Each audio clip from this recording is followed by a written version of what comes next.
Cody in the morning. WSM. This is Coffee, Country, and Cody. Let's go. It's Friday, people. The weekend is just a few hours away. And some of you going, oh, no, it's already started for me because I took the day off, Billy Boy. Good for you. Charlie Manos is here. Kelly Sutton, good to have her back this morning. Studio directors Andy and I, and that's Jeff Robertson, Master Control. And we are, this time next week, kicking off the 10 days, best days, a lot of people think, of the year with the Wilson County Fair, Tennessee State Fair, presented by your Mid-South Ford dealers. And we'll do that on Wednesday with our kickoff broadcast. We moved it because of Jeannie Seeley's memorial service. It was originally Thursday, but we'll do it from Shoney's in Lebanon, and that's on 231, and that's next Wednesday morning. Yeah, you guys will be out there. You bring me back some strawberry pie? Maybe. You bring us some air conditioning? I do. Well, you can go inside. They never let us inside. I always like to go inside just to make sure everything's running fine in there, and then, come back out every once in a while. With your massive restaurant experience. Exactly. Yeah. I see this. This man seems to be lingering in the gift shop Yes. a lot. Yeah. Who is that guy? Why is he still in here? He's asking for free refills. But we're excited to see you on Wednesday at Shoney's. Change of venue this year. Shoney's in Lebanon on 231. Yeah, come out and see us, everybody. It's going to be a good time. So we've got a lot to talk about this morning. Parker McCullum, he has named his biggest musical influence, and it's somebody I didn't expect. So stay tuned for that. Also, Megan Maroney celebrating a #1. Best way to do it, a big old belly flop in the pool. We've got the video. It was kind of great because she's just like, so she's always done up. She's got her hair and her makeup, and she's at her #1 party, and then just to see her boom, right there on the water. It was pretty great. And also Scotty McCreery, as I mentioned earlier, doing his best blues steel. He's very serious. We've got the picture for you. All that and more coming up. Entertainment headlines. It is very James Bond. It is very, see, I told you. Very James Bond. I pulled it up. On Coffee, Country, and Cody. All over the world on WSM Radio. We'll rewind to the stage of the Grand Ole Opry. Brad Paisley doing Water. Follows Blake Shelton. That's a songwriter Hall of Famer, Brad Paisley. That's please, right. before he Thank texts you. you. I stand So, corrected, yes. sir. This guy's a Grand Ole Opry star. And here's Blake Shelton with his 30th #1 thing about a search for a girl. Imagine that, looking for a girl. The last time I heard, Texas, maybe, Blake. WSM Radio, Circle Country Television. This is Coffee, Country, and Cody. For all this time, I thought it was John Carter Cash, the decades we've known each other. Turns out he's Pineapple John from the Assembly Food Hall. Yes. Good morning. Essentially pineapple today. I'm dressed that way. I was reading your press release, and it says it's a cinematic concept album that tells the story of a life-worn singer-songwriter. Imagine that. I know it. Yeah. Named Pineapple John. And you and Trey Call produced this project. Yes, correct. Trey and I, we began work on this and writing and whatnot, some of the early tracking back around the coronavirus time. And so, no kidding. Finished it mostly within the past couple of years. But yeah, and so it was essentially a healing project. It sort of got us back into really working together again. And I had an engineer that made a transition, and then Trey started working with me. And anyway, it was so much fun to make this album. It just like, I don't see any rules. And the world as it is right now, there's a lot of traditional sounds on this record. There's a lot of like calypso moods, a little bit of reggae, a lot of country, a little bit of folk, So where did the character name come from? I was driving around with my son, Jack. Who he started doing this beat driving in the car, and I just started going, Pineapple John finds it easy to carry on. And so that's the concept. That's how the song began, and the whole project sort of came out of just that, driving around with my son Jack. Yeah. Man, what a beautiful album we have here on display for those of you watching on Circle Country this morning. It's beautiful. Yeah. And the vinyl, Charlie, you were... He's already taken it You couldn't apart. wait to get in there and see what we were doing with the vinyl. A fellow named Adam Baker did all the art, and there's no AI in this. So of course, there's computer copying and a few other things, but he hand wrote out all the lyrics Wow. it is a. That is a beautiful color. Whenever you Yeah, see vinyl that's a Well, color, that's officially pineapple. that is pineapple. I guess. Yeah, That's it is gorgeous. to me. So going back, did you give him credit on the song since he was one of the? Oh yeah. Oh good. Oh, yeah. He's on there. Yeah, Good. yeah. We No, call he that the helped me with a little 529 bit. plan Yeah, for college. He helped me with a little bit more of the lyrics also. Oh good. Who came up with the idea for the prelude, "Naked Man"? That'd be my cousin Damon Fielder. Now Damon Fielder, he wasn't naked while he did it, but Damon Fielder is my father's sister's son, and so he's my eldest cousin, and he sounds a lot like my father, so you hear his voice right at the top of the record doing a sort of a recitation. My wife Anna Christina Cash is all over the record. My daughter A.B. Cash sings a song with me. My son Joseph Cash plays a lot of the guitars and mandolin and whatnot on the album. So it was a ball putting it together. Well, your mama and your daddy are going to be in the Country Music Hall of Fame. Isn't that something? Huh? When did Isn't you that find something? out? I mean, I'm going to have a great uncle, a great aunt, a mother, and a father and a grandmother in the Country Music Hall of Fame. Isn't that amazing? My mom's going in, and very so deserved. She of course, sang those Carter family songs throughout the 20th century, from when she was 9 years old until she passed away for the world. And so a lot of the canon of music that people know in country had to do with my mother passing those songs down. Mm-hmm. Of course, she wrote Ring of Fire. There's so many different reasons why my mom is due this award. Yeah. Have you seen our picture of she and the women of the cast of the Opry, Kitty Wells? That's on the wall. I did. I saw that. House studio. Oh, yeah. Everywhere I go around this town, I look up and there's my family on the walls. It makes me feel like everywhere I go is home. So, as a child growing up in that environment, at what age do you become a parent of your family is different than other families, and everybody knows your mama and your dad? I don't know. I mean, I idolized my father when I was really young, and they brought me out on stage, and I just remember standing by his knee and being about knee high to him, and looking up at this larger than life figure and imitating him and whatnot.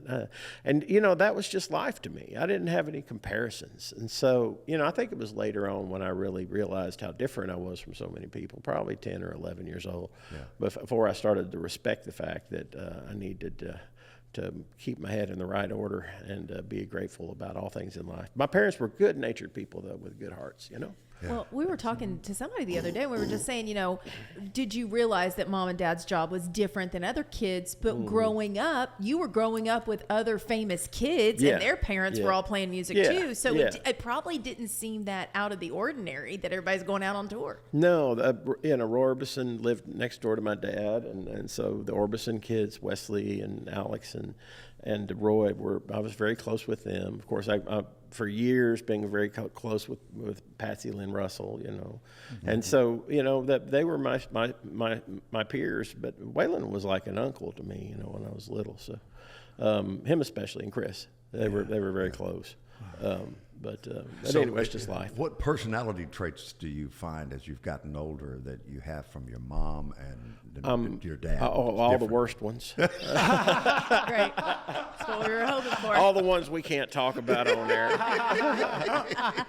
I want to eat what I want to eat. I want to feel how I want to feel, and I want to do it right now. And that was my mom and dad both. Say that one more time. I want to eat what I want to eat. I want to feel how I want to feel, and I want to do it right now. Yeah. I love that. Yeah. And they always said, never let the truth stand in the way of a good story. So yeah, that's a mountain thing. That is. That's also that's a an old Nashville mountain thing. thing. You're right. Yeah. Well, it came from June Carter, and the Carter girls, I think, brought it over from Appalachia. But that's for sure. I don't know. They were good. They were good-hearted people, and so it's all family. You were kind of the ultimate take my kid to work day too, because you were involved with both of your parents. So on such important projects too. Your dad on those American recordings, and I remember about 20 years ago, your mom did a solo project called Wildwood Flower that you produced, and it was just so great on every level. I believe in that music, I really do, and that's sort of how I began working in music production, was with my mother. Mm-hmm. She said, "Will you co-produce my album, Press On?" And then and I was like, "Produce." And I was 28 years old, and I didn't know that I was going to be a record producer. And so I went in and started working with her. And that's how I decided, hey, I like this working in the studio business. I think this is what I'm going to do. And so even this album, Pineapple John, it's like, I don't know, I may be the next Beatles, I doubt it, but I love to make music, my own music also, right? But it's all free. We got to complete this circle to get you in the Hall of Fame. One of these days. There you go. Oh, well, you start voting now because it may take two lifetimes. The wheels I are don't know pretty about slow that. on that one. Yeah, They I move don't know pretty about slow. that. Did you do it in the Cash Cabin? Yeah. Most And I tell think people, all give us a little history lesson on that place. Cash Cabin is in Hendersonville, Tennessee. Great town out by the lake, north of Nashville. I really appreciate Hendersonville for being so kind to the Cash Cabin. And home all to the these Johnny years. Cash Parkway. And home to Johnny Cash Parkway. But anyway, Cash Cabin, my dad had 40 acres across the street from his house, and he had a zoo in there, had buffalo and emu and ostrich and all these critters. But he got tired of being on the road all the time and coming home and the business being bigger than the road, and so he built this cabin in the woods.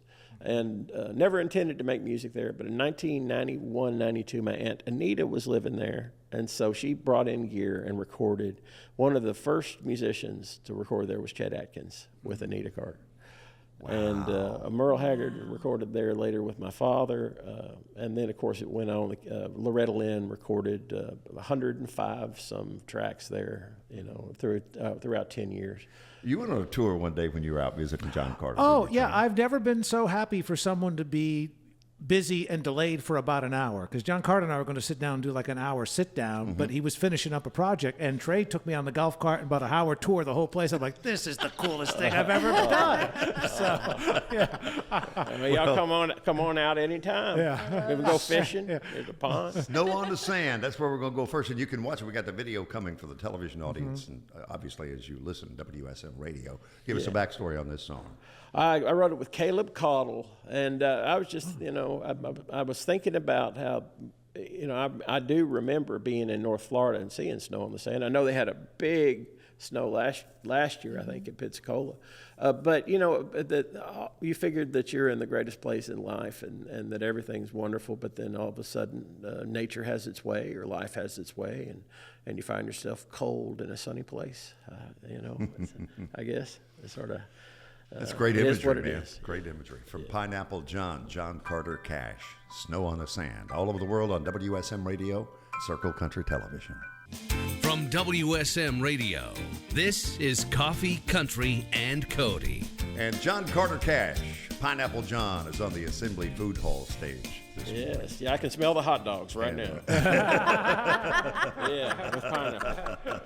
Yeah. We talked about mountain folks earlier and your mother. One of the things with your mother that people don't realize is what a comedienne she was. She was, yeah. And how wonderful that part of her career was. Yeah, I think it gets overlooked sometimes. Yeah, no, I've got her notebooks at home full of her jokes from when she was. No kidding. Yeah, and then I know Carlene's got some too, but yeah, and she would trade material with Minnie Pearl, because they would Minnie would be on one Opry run, and my mother would be there for another one because they sometimes they'd be on stage together, but not that often because they sort of both fit the same bill. Mm-hmm. And so, my mother was a funny person. She was just built that way, you know. She was a quick wit and had a great spirit and she could find humor in anything, which is a blessing. Well, there's an old mountain phrase called "I'm caught between the devil and the deep blue sea." Oh, There's yeah. actually a song here called Uncle Ben, the devil and the deep blue sea. Yeah. So is that's where that idea came from? That old mountain phrase? Actually, that's a song that I started in my 20s with a fellow named John Vaughn, and then when I was making this album, it occurred to me that it would be a nice way to go, and so we finished it with Dave Dager, a friend of mine, who wrote great guitar player, a lot of the music, towards the end. And but anyway, the song itself is I don't know, it's a journey. It certainly is. It's a symphonic arrangement. It's pretty large, but I'm not going to play you that though today. Yeah. I've got. You remember something that you wrote in your 20s? I don't remember what I had for breakfast. Well, we had a hunk of it, and my friend got together and with Dave Dager and I, and then we sort of rewrote it and finished it. Were you going through and seeing it in a notebook somewhere, or was it already on? No, we just remembered it from from back in the days. Wow. But yeah, there's a few things in this album that have been carried through my life with me that I've added in. Like there's one song actually called called Man Will Pray that has about a third of it, maybe a quarter of it, is in Jamaican patois. Really? Yeah, because I do know a little Jamaican patois because I grew up there part of the time when I was young. Of course, I say it with an American accent, but part of the song is actually in Jamaican patois. And so how often would you go to Jamaica with your parents? And how long would you we stay? were probably there in all 2 months out of a year, 3 months out of a year. Wow, nice. Yeah, when I was growing up. Spent a lot of time there. Were you in Kingston, Montego Bay, Montego Bay, Negril? yeah, Oh, it's beautiful, isn't it? East of Mobay. Yeah. We're just there like 15 minutes to the east of Mobay at Rose Hall. My parents had a place called Cinnamon Hill. Was one of the few surviving Jamaican Old English great houses that built out of the British limestone that they'd carry down as basalt in the ships. And anyway, it still stands. It was built originally in 1737.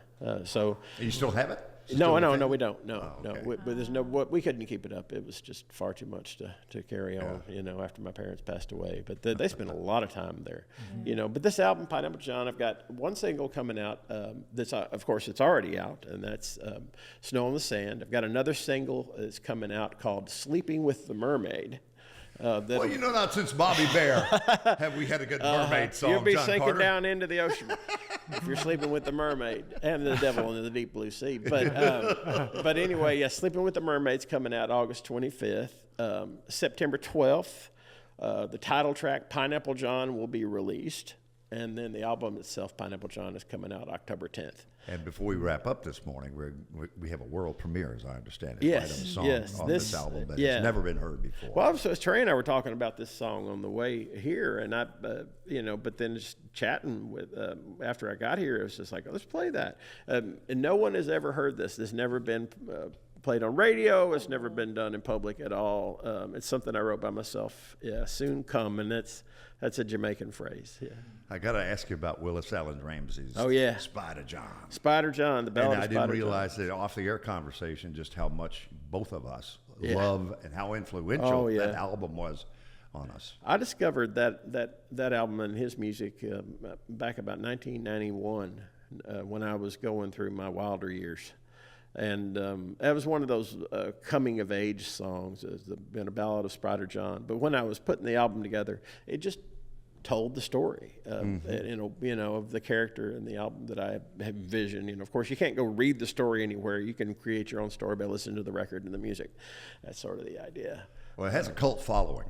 That Yeah, album, I know it does. Because Big it's one, the only yeah. one he ever did. And Yeah, when you yeah. ask him- Why else would he need to do another one? He's already got. What's wrong with the one he's got? Yeah. That's like me. I'm like, what's wrong? I've got Pineapple John. I don't have to do anything else to it. The end. Yeah, they called it the Green Album because it had that green cover. Yeah. It just said Willis Allen Ramsey on it. Yeah. And they asked him when he hit the 50th anniversary, which was, I don't know, a couple, 3 years ago, said, when are you going to do another album, Willis Allen? He said, something wrong with the first one? Yeah. Nice.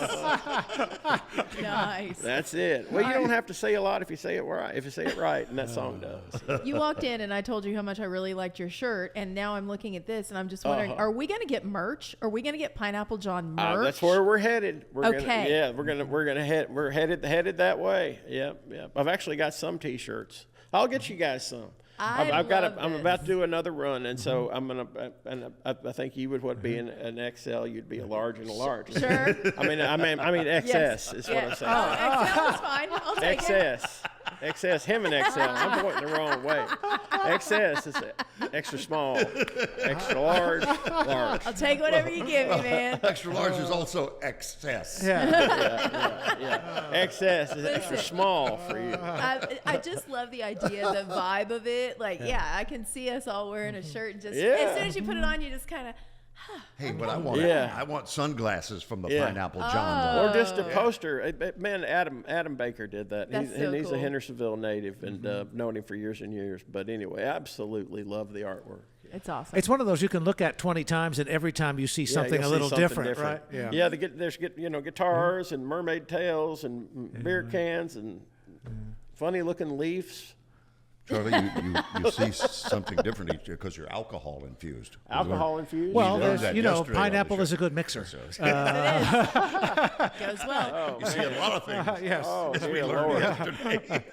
None of that. All right, the world premiere of Soon Come. Thank you so much for coming to see us. Love you guys. See ya. Love you too. John Carter Cash on the Assembly Food Hall stage and the new album. A full release of the album, by the way, look for it October 10th, wherever you get your music. From WSM Radio, this is Coffee, Country, and Cody. What a charmed life we live, guys, to be able to sit here in Mr. Acuff's house on WSM Radio celebrating 100 years, the Grand Ole Opry, and visiting with John Carter Cash and getting a world premiere out of it before he left this morning. And again, Pineapple John, October 10th is the full release date for John Carter's new album. All right, well, let's talk about Parker McCollum. I love this story. His biggest musical influence. Now, he's been out on the road for a minute. Okay. He's been around a lot of people, so you might think, was it Miranda Lambert? Maybe it's George Strait. You know how much he loves them all. No, take a listen to who he said was his biggest musical influence. The biggest musical influence or teacher was really my older brother. Phenomenal songwriter, loved really raw Americana country music songwriters when he was very young. I'm 6 years younger than him, so I was like a literal child. He was giving me Steve Earle records and Traveling Wilbury records and Rodney Crowell records and just, on and on and on. He's the one who showed me who the band is, Exile on Main Street by the Stones. He was giving me all those records when I was a young kid. Robert O'Keefe, James McMurtry, Hayes Carl, Todd Snyder, on and on and on. Oh, we got a Todd Snyder thrown in there. That's a good record collection right there. That's a great record list. collection. Ooh, yeah. Thank you again to his brother Tyler. Tyler McCollum is his name. 6 years older. But 6 years older. And that's that really cool influence. Like if you're, 3 or 4 years older, you might be like, whatever, they did their own thing. But I think the age gap was big enough when he was that he idolized 18, he would have been 12, right? Sure. Yeah. So that's like the sweet spot right there. Yeah. Now, if you want to know where his sound came from, it came from Tyler McCollum. Okay. Megan Moroney celebrating a #1 this week. It was pretty cool. She had a big party. She's got her pop-up bar now at the rooftop, L27. So she had everything stylized. It all had Am I Okay? They had jerseys they gave away. So she looks cute as a button. She's got her jersey and her hat on. What's the best way to celebrate a #1? Belly flop right into the pool. Style points and everything. I was shocked because she had her hair and makeup done for this. So for her to just be like, yeah, let's do this. Boom, right into the pool. Ooh, that's an infinity pool too. It was I love those. Right? Those are gorgeous. And it's on a rooftop, so it's a gorgeous view. But I just thought that was really cool because, look, I get it. These eyelashes are going to float off if I get them wet. So that's not part of my plan today, is to get the hair, the makeup wet. I'm sure when she was walking out, she was not thinking she was going to dive into a pool, but she did. So cool for her. I love that. Congratulations. That was her second #1, by the way, if you aren't counting any of the other collaborations that she's Could Charlie and I douse you one morning and watch your eyelashes fall off on television? It'll be the last time you ever did it. Okay, do it one time. I dare you. Please note, I had nothing to do with that suggestion. That was. Dare I want to you. be safe over here. Don't back down now, man. I'm scared. I've always said. I'm a little scared. Yeah. I'll give you one. That's all you get. Remember the other day we were talking. You do, and you'll play hell. Listen, you know where I grew up. You know better than that. I know. Don't you come at me. And you just went back and got you a dose of Hanover, Indiana, too. So you're good to go. I actually said to somebody the other day, I got really upset, and I said, look, I don't know if I'm feeling real redneck because I was barefoot in a cornfield earlier this morning, but I'm feeling it right now. Try me. Let's see how that goes. All right. Speaking of from the hills, Dolly Parton. Boy, she is on top of the world Speaking right now. of eyelashes. And eyelashes. Don't you dare get her wet. Protect her at all costs. Dolly, a true original musical. It premieres tonight. Tonight is opening night for it. Now, it's been in previews before now at Belmont, so a lot of friends have already seen it. It's called Hello, I'm Dolly, an original musical. It changes. So what you might not realize is with something that's going to Broadway, they will do previews for it for a couple weeks, sometimes a month, and they get feedback. They get feedback from the audience. They'll get feedback from producers, and they'll say, hey, this worked, that didn't, this joke fell flat, let's change this. Sometimes they'll take out full songs or replace them. If there was a song that was originally cut, they might put it back in. So tonight it's locked, and that means whatever we see tonight is the version that will be going to Broadway. Did you see our WSM logo in the background? I'm so excited. So tonight they're going to be doing a big red carpet premiere for it. I will be there covering it, and if you want to log in, I'm going to try to live stream some of it over on Instagram, on my Instagram. I don't know what the rules are. Nobody told me I couldn't, so we'll try it. So, if they tell me to stop, I will. How does it go if Reese, your producer, your daughter, your 16-year-old daughter, says, "Nah, not quite, Mom. We need to do that again"? Yeah. I'll do it again. Okay. I trust her. Okay. I do trust her. I mean, if you think about it, You got a better one in you. Come on, Mom. She's 16, so she truly is living in the world of TikTok, Instagram. She understands it better than I do. Are you kidding me? Of course she does. So, yeah, we're going to be there tonight. We're going to cover the red carpet. We'll have it all for you on Monday.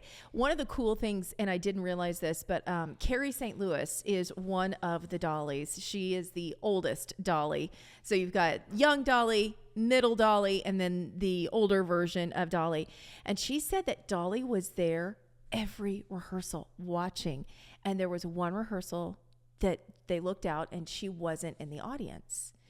And she wrote everybody in the cast a note saying, "I'm so sorry I missed rehearsal. My husband, Carl Dean, passed away." And I thought about it. We never. So she'd been showing up all that time, and he was very ill, prolonged illness before his death. And we never put the timeline that they would have been rehearsing this on stage when he passed away. So then to see the character brought to life on the stage, I just wonder how that feels for her now, because he was so private. We didn't know anything about Carl. I mean, I never saw him. I don't think y'all ever saw him. You know, he was very rarely photographed. So we are really getting an inside look at who Carl was and his personality through her eyes. I think that's going to be really special. And that's the Fisher Center at Belmont. Fisher Center What at time? Belmont. Tonight is 6:30, but from here on out, they've got different times. Tickets are available. You can go to dolly.com and get all the information and tickets if you want to come see it. And this morning when it popped up on my socials, I looked, it said Fisher Center, December 7th. Make your plans. Ricky Skaggs, Kentucky Thunder, and a Skaggs family Christmas coming to the Fisher Center. Oh, fun. Excited to have that hometown show for Rick and the family. We close with Miss Belly Flop. I think you referred to her earlier. Eyelashes falling off. Yours too, Kenny. Here's Megan and Kenny. Had to be there. 5